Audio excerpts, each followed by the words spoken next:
قرآن میں اللہ نے فرمایا ان اللہ علی کل شیء قدیر، کہ بے شک اللہ ہر چیز پہ قادر ہے۔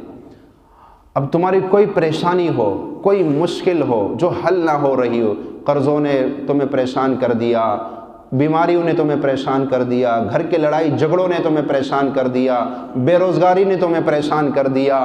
رشتے نہیں ہو رہے اس نے تمہیں پریشان کر دیا، بڑے بڑے مسئلے ہیں انسان کے ساتھ، کوئی ایسا مسئلہ جو حل نہیں ہو رہا ہے، تم اس مسئلے کو ذہن میں رکھ کر نا ایک دفعہ سوچو مجھ پہ قرض ہے، یا میری فلاں بیماری دور نہیں ہوئی، یا گھر کا یہ مسئلہ ہے، اچھا ایک نہیں کئی مسائل کو بھی ذہن میں رکھ سکتے ہو، اس کے بعد کہو اللہ یہ اتنے مسائل ہے، اس کو حل کرنے پر تو ہی قادر ہے، اس پہ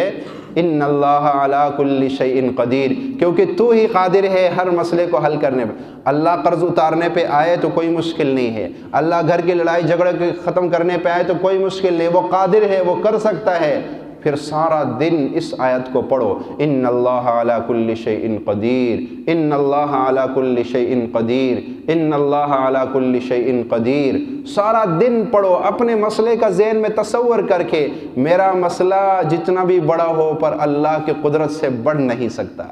تو انشاءاللہ چند دنوں میں وہ مسئلہ یوں حل ہو جاتا ہے۔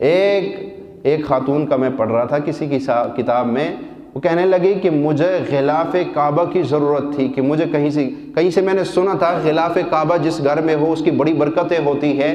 تو مجھے بڑی امید تھی کہ اللہ مجھے غلاف کعبہ دے، کہاں مجھے تو اور کچھ سمجھ نہیں آیا، میں نے کہا غلاف کعبہ کہاں سے لو، بس میں نے سارا دن اس کو پڑھنا شروع کر دیا، ان اللہ علی کل شیء قدیر، ان اللہ علی کل شیء قدیر۔ کہا ایک دن اچانک گھر میں ابو جو ہے وہ کچھ لائے، تو میں نے وہ شاپر کھولا، اس میں زمزم کا پانی تھا، کھجوریں تھی، اور ایک طرف غلاف کعبہ رکھا ہوا تھا، چھوٹا سا ٹکڑا کعبے کے غلاف کا، اس شاپر کے اندر کسی نے گفٹ کر دیا۔ ان دنوں میں جب میں یہ پڑھ رہی تھی، سبحان اللہ، میرا اللہ ایسے قادر ہے، بڑے بڑے مسائل اس آیت سے حل ہو جاتے ہیں۔ آج کے بعد اپنی زندگی کا کوئی بھی مسئلہ ہو اس کو ذہن میں رکھ کر کہو ان اللہ